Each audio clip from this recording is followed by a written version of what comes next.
नमस्कार दोस्तों, कैसे हो आप सब। उम्मीद करती हूँ कि आप सब अच्छे होंगे। तो जैसे कि आप सभी जानते हैं, हम गीता जी का पाठ कर रहे हैं। तो आज हमें 11वां दिन है और हम आज सुनेंगे अध्याय 11। तो आइए देरी न करते हुए अपने अध्याय को शुरू करते हैं। 11वां अध्याय। अर्जुन बोले, केवल मुझ पर कृपा करने के लिए आपने जो परम गोपनीय अध्यात्म विषयक वचन कहे, उससे मेरा यह मोह नष्ट हो गया है। क्योंकि हे कमल नयन, संपूर्ण प्राणियों की उत्पत्ति तथा विनाश मैंने विस्तार पूर्वक आपसे ही सुने हैं और आपका अविनाशी महात्म्य भी आपसे ही सुना है। हे पुरुषोत्तम, आप अपने आप को जैसा कहते हैं यह वास्तव में ऐसा ही है। हे परमेश्वर, आपके ईश्वर संबंधी रूप को मैं देखना चाहता हूँ। हे प्रभु, मेरे द्वारा आपका यह ऐश्वर्य रूप देखा जा सकता है। ऐसा अगर आप मानते हैं तो हे योगेश्वर, आप अपने उस अविनाशी स्वरूप को मुझे दिखा दीजिए। श्री भगवान बोले कि हे प्रथानंदन, अब मेरे अनेक तरह के और अनेक वर्णों के, रंगों और आकृतियों वालों सैकड़ों हजारों अलौकिक रूपों को तू देख। उपदेश दो प्रकार से दिया जाता है, कहकर या दिखाकर। पहले 10वें अध्याय में भगवान ने अपने समग्र रूप का वर्णन किया कि मैं अपने एक अंश से संपूर्ण जगत को व्याप्त करके स्थित हूँ। अब इस अध्याय में भगवान अर्जुन के द्वारा प्रार्थना करने पर उसी रूप को प्रत्यक्ष रूप से दिखाते हैं। हे भरत वंशोद्धव अर्जुन, 12 आदित्यों को, 8 वसुओं को, 11 रुद्रों को और 2 अश्वनी कुमारों को तथा 49 मरुदगणों को देख, जिनको तूने पहले कभी नहीं देखा। ऐसे बहुत से आश्चर्यजनक रूपों को तू आज देख ले। 12 आदित्य, 8 वसु, 11 रुद्र और 2 अश्वनी कुमार, ये 33 प्रकार के देवता संपूर्ण देवताओं में मुख्य हैं। ये देवता भगवान के समग्र रूप के अंतर्गत हैं। हे नींद को जीतने वाले अर्जुन, मेरे इस शरीर के एक देश में चराचर सहित संपूर्ण जगत को अभी देख ले। इसके सिवाय तू और भी जो कुछ देखना चाहता है वह भी देख ले। भगवान अपने शरीर के किसी एक अंश में संपूर्ण जगत देखने की आज्ञा देते हैं।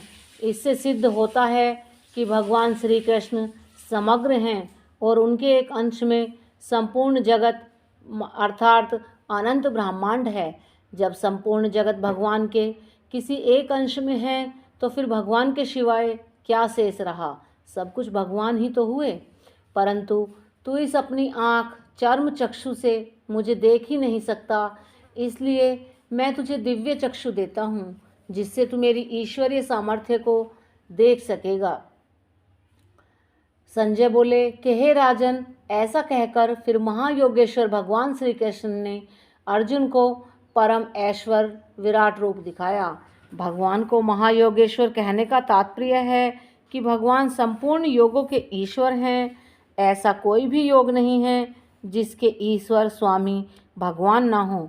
सब योग भगवान के ही अंतर्गत हैं, जिनके अनेक मुख और नेत्र हैं, अनेक तरह के अद्भुत दर्शन हैं, अनेक अलौकिक आभूषण हैं, हाथों में उठाए हुए अन्य दिव्य आयुध हैं तथा जिनके गले में दिव्य मालाएं हैं, जो अलौकिक वस्त्र पहने हुए हैं, जिनके ललाट तथा शरीर पर दिव्य चंदन कुमकुम आदि लगा हुआ है। ऐसे संपूर्ण आश्चर्य में अनंत रूप वाले तथा सब तरफ मुख वाले देव अपने दिव्य स्वरूप को भगवान ने अर्जुन को दिखाया। अगर आकाश में एक साथ हजारों सूर्य का उदय हो जाए तो भी उन सबका प्रकाश मिलकर उस महात्मा विराट रूप परमात्मा के प्रकाश के समान शायद ही हो, अर्थात हो ही नहीं सकता। यदि हजारों सूर्य का प्रकाश हो जाए तो भी वह तो भौतिक ही है, परंतु भगवान का प्रकाश दिव्य है, भौतिक नहीं। सूर्य में जो तेज है वह भी भगवान से ही आया है। उस समय अर्जुन ने देवों के देव भगवान के उस शरीर में एक जगह स्थित अनेक प्रकार के विभागों में विभक्त संपूर्ण जगत को देखा। अर्जुन ने भगवान के शरीर में एक जगह स्थित जरायुज, अंडज, उद्दिज, स्वेदिज, स्वाथर, जंगम, नभचर, जलचर, थलचर, 84 लाख योनियाँ, 14 भुवन आदि अनेक विभागों में विभक्त जगत को देखा। जगत भले ही अनंत हो, पर है वह भगवान के अंश में ही। अर्जुन भगवान के शरीर में जहाँ भी दृष्टि डालते हैं वहीं उन्हें अनंत जगत दिखता है। भगवान के विश्व रूप को देखकर वे अर्जुन बहुत चकित हुए और आश्चर्य के कारण उनका शरीर रोमांचित हो गया। वे हाथ जोड़कर विश्व रूप देव को मस्तक से प्रणाम करके बोले, अर्जुन बोले कि हे देव, मैं आपके शरीर में संपूर्ण देवताओं को तथा प्राणियों के विशेष विशेष समुदाय को और कमलासन पर बैठे हुए ब्रह्मा जी को, शंकर जी को, संपूर्ण ऋषियों और दिव्य सर्पों को देख रहा हूँ। हे विश्वरूप, हे विश्वेश्वर, आपको मैं अनेक हाथों, पेटों, मुखों और नेत्रों वाला तथा सब ओर से अनंत रूपों वाला देख रहा हूँ। मैं आपके न आदि को, न मध्य को और न अंत को ही देख रहा हूँ। भगवान के एक अंश में भी अनंतता है। भगवान साकार हों या निराकार हों, सगुण हों या निर्गुण हों, बड़े से बड़े हों या छोटे से छोटे, उनका अनंतपना ज्यों का त्यों रहता है। मैं आपको किरीट, मुकुट, गदा, चक्र तथा शंख और पद्म धारण किए हुए देख रहा हूँ। आपको तेज की राशि, सब और प्रकाश वाले, देप्यमान अग्नि तथा सूर्य के समान कांति वाले नेत्रों के द्वारा कठिनता से देखे जाने योग्य और सब तरफ से अप्रेम्य स्वरूप को देख रहा हूँ। भगवान के द्वारा प्रदत्त दिव्य दृष्टि से भी अर्जुन भगवान को विराट रूप को देखने में पूरे समर्थ नहीं हो रहे हैं। इससे सिद्ध होता है कि भगवान की दी हुई शक्ति भी उनको भगवान को पूरा नहीं जान सकते। इतना ही नहीं, भगवान भी अपने आप को पूरा नहीं जानते। यदि पूरा जान जाएं तो फिर वे अनंत कैसे? आप ही जानने योग्य परम अक्षर ब्रह्मा हैं। आप ही संपूर्ण विश्व के परम आश्रय हैं। आप ही सनातन धर्म के रक्षक हैं और आप ही अविनाशी सनातन पुरुष हैं, ऐसा मैं मानता हूँ।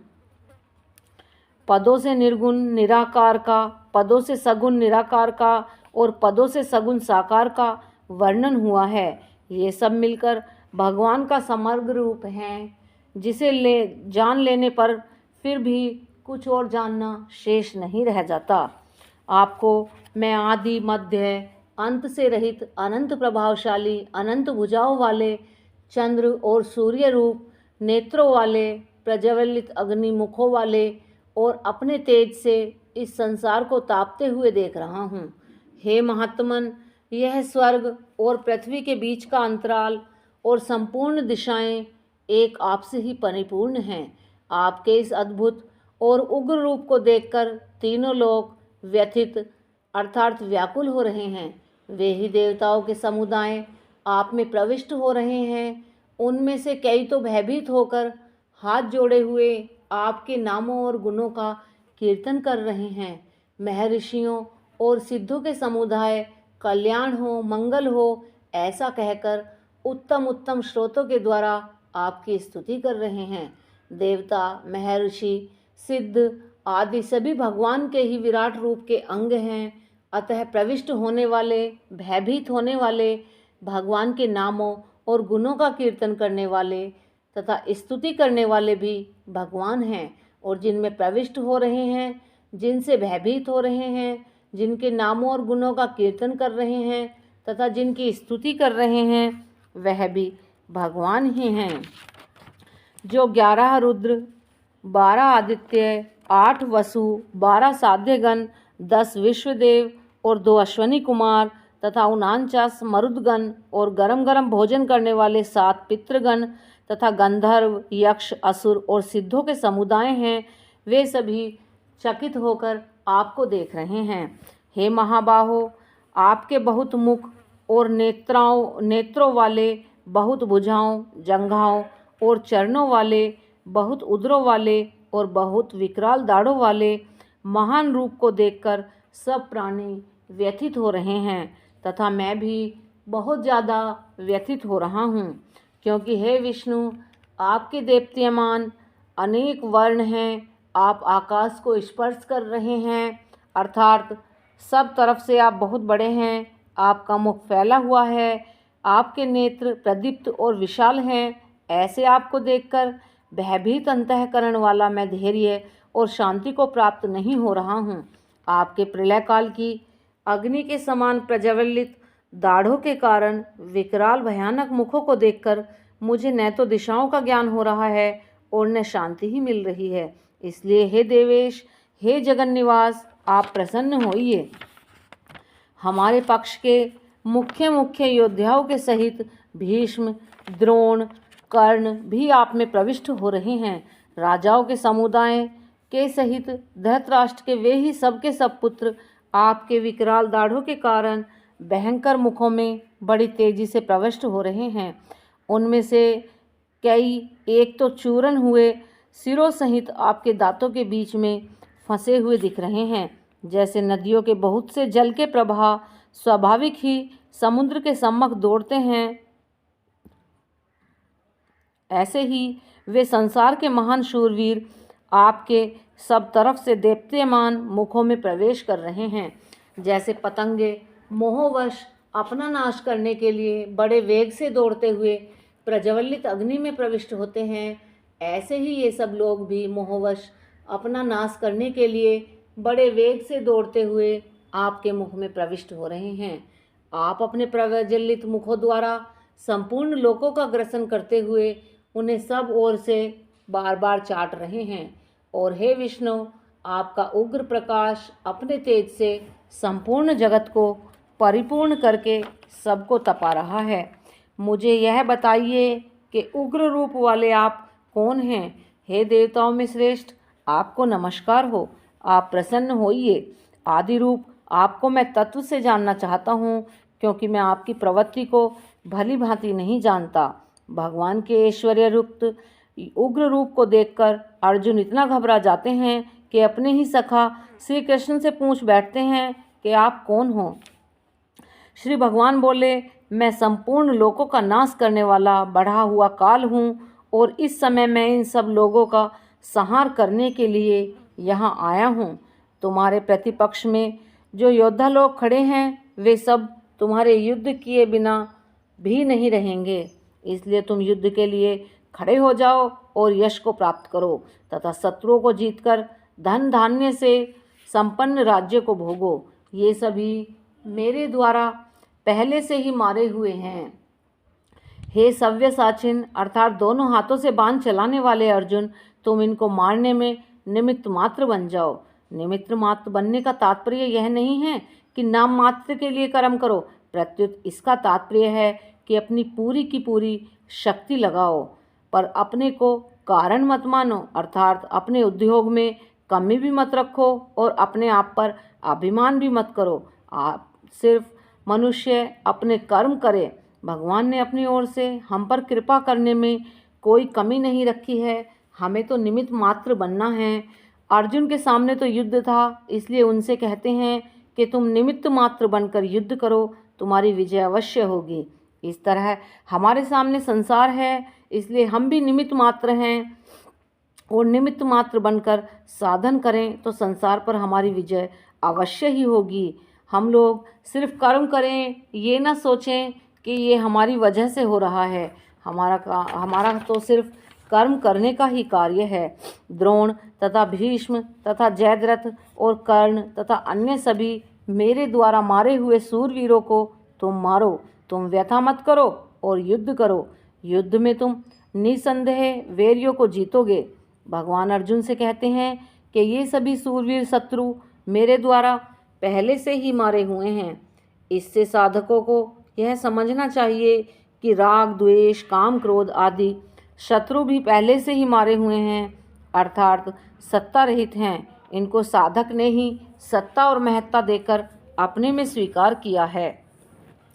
संजय बोले कि भगवान केशव का यह वचन सुनकर भय से कांपते हुए किरीटधारी अर्जुन हाथ जोड़कर नमस्कार करके और भयभीत होते हुए भी फिर प्रणाम करके गदगद वाणी से भगवान कृष्ण से बोले।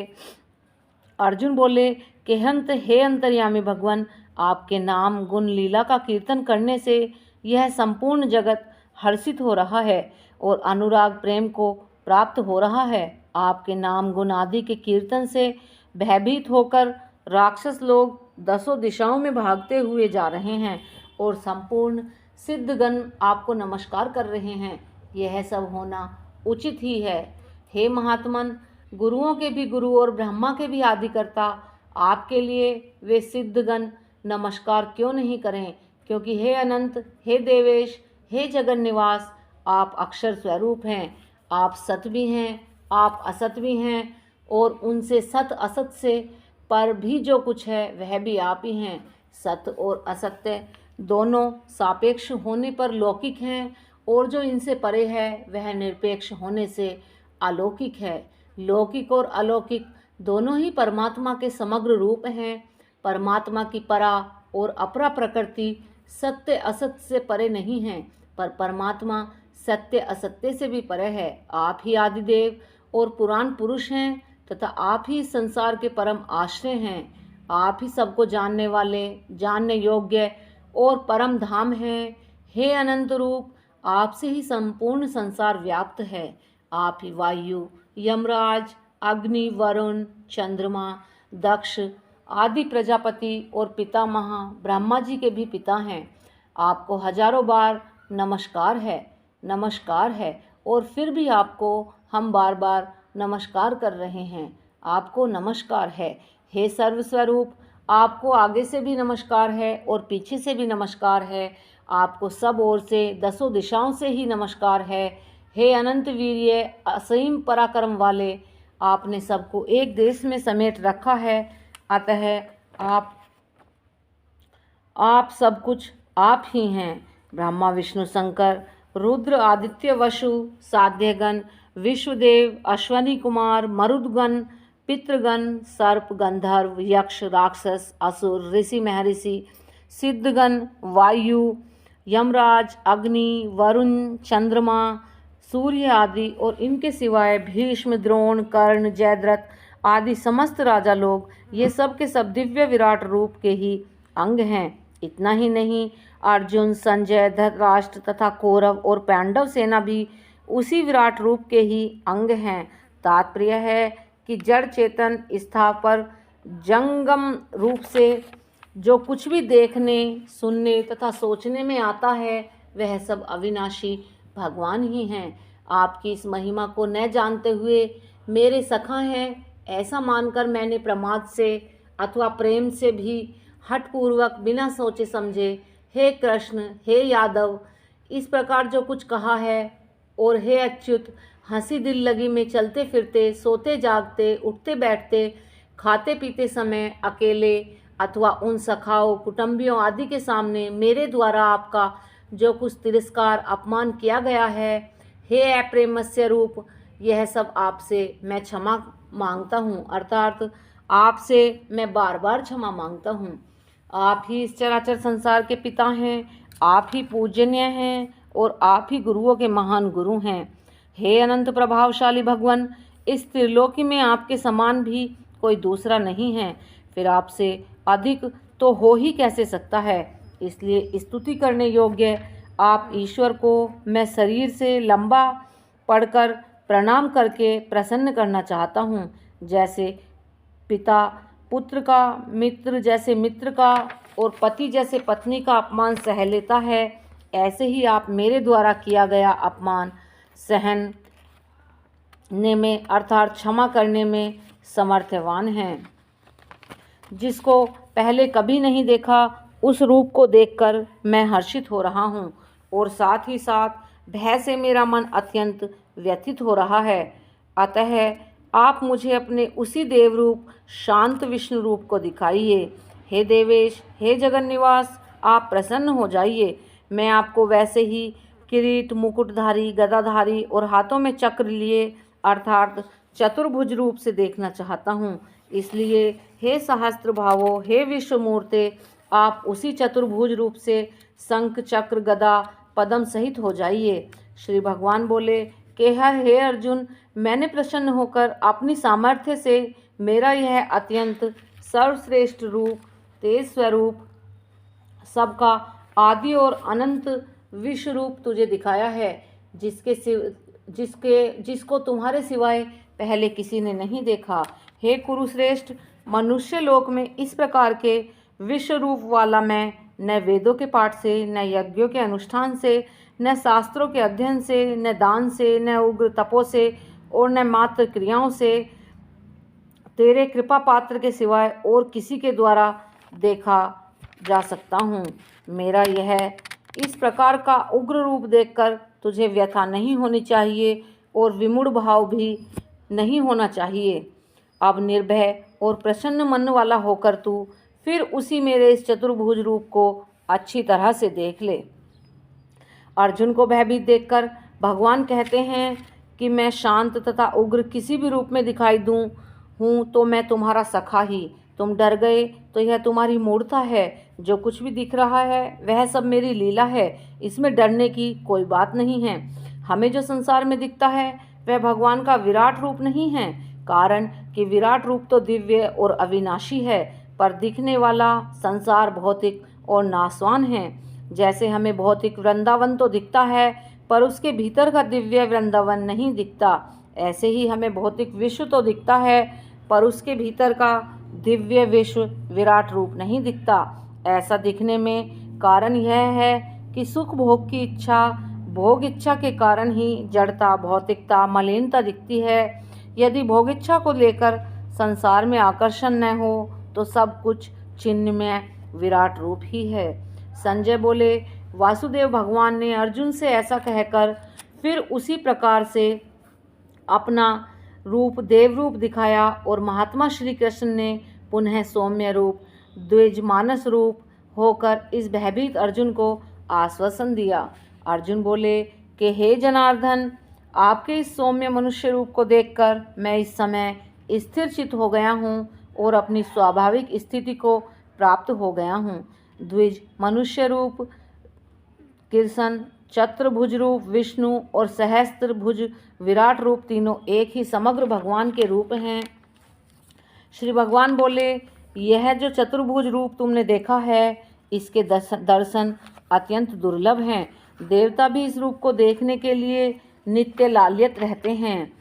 यद्यपि देवताओं का शरीर दिव्य होता है तथापि भगवान का शरीर उससे भी अधिक विलक्षण होता है। देवताओं का शरीर भौतिक तेजों में और भगवान का शरीर चिन्ह में सतचित आनंद में तथा अलौकिक होता है। जैसे साधारण लोगों में नए नए स्थान देखने की रुचि होती है, ऐसे ही देवताओं में भगवान को देखने की रुचि तो है पर प्रेम नहीं। भगवान को अनन्य प्रेम से ही देखा जा सकता है। जिस प्रकार तुमने मुझे देखा है इस प्रकार का चतुर्भुज रूप वाला मैं न तो वेदों से, न तप से, न दान से, न यज्ञ से ही देखा जा सकता हूँ, परंतु हे शत्रुतापन अर्जुन, इस प्रकार चतुर्भुज रूप वाला मैं केवल अनन्य भक्ति से ही तत्व से जानने में और साकार रूप से देखने में तथा प्रवेश प्राप्त करने में शक्य हूँ। वेदाध्ययन, तप, दान, यज्ञ आदि कितनी ही महान क्रिया क्यों न हो, उससे भगवान को प्राप्त नहीं किया जा सकता। उन्हें तो अनन्य भक्ति से ही प्राप्त किया जा सकता है। अनन्य भक्ति केवल भगवान का ही आश्रय सहारा हो और अपने बल का किंचन मात्र भी आश्रय न हो। ज्ञान मार्ग में तो केवल जानना और प्रवेश करना ये दो होते हैं, पर भक्ति मार्ग में जानना, देखना और प्रवेश करना ये तीनों होते हैं। हे पांडव, जो मेरे लिए ही कर्म करने वाला, मेरे ही परायण और मेरा ही प्रेमी भक्त है तथा सर्वदा शक्ति रहित और प्राणी मात्र के साथ वैर भाव से रहित है, वह भक्त मुझे प्राप्त होता है। अनन्य भक्ति के 5 साधन हैं। भगवान के लिए कर्म करना अर्थात स्थूल शरीर से भगवान के परायण होना, भगवान के परायण होना अर्थात सूक्ष्म तथा कारण शरीर से भगवान के परायण होना, भगवान का प्रेमी भक्त होना अर्थात स्वयं से भगवान के परायण होना, सर्वथा आशा रहित होना और प्राणी मात्र के साथ वैर भाव से रहित होना। इन 5 में प्रथम 3 बातें भगवान से संबंध जोड़ने के लिए हैं और अंतिम 2 बातें संसार से संबंध जोड़ने के लिए हैं। संसार की सत्ता सिद्धि की दृष्टि में नहीं है, प्रत्युत साधक की दृष्टि में है। अतः साधक को सावधान रहना चाहिए। तो इस प्रकार हमारा 11वां अध्याय समाप्त हुआ। बोलिए श्री कृष्ण भगवान की जय। कल हम सुनेंगे 12वां अध्याय। वीडियो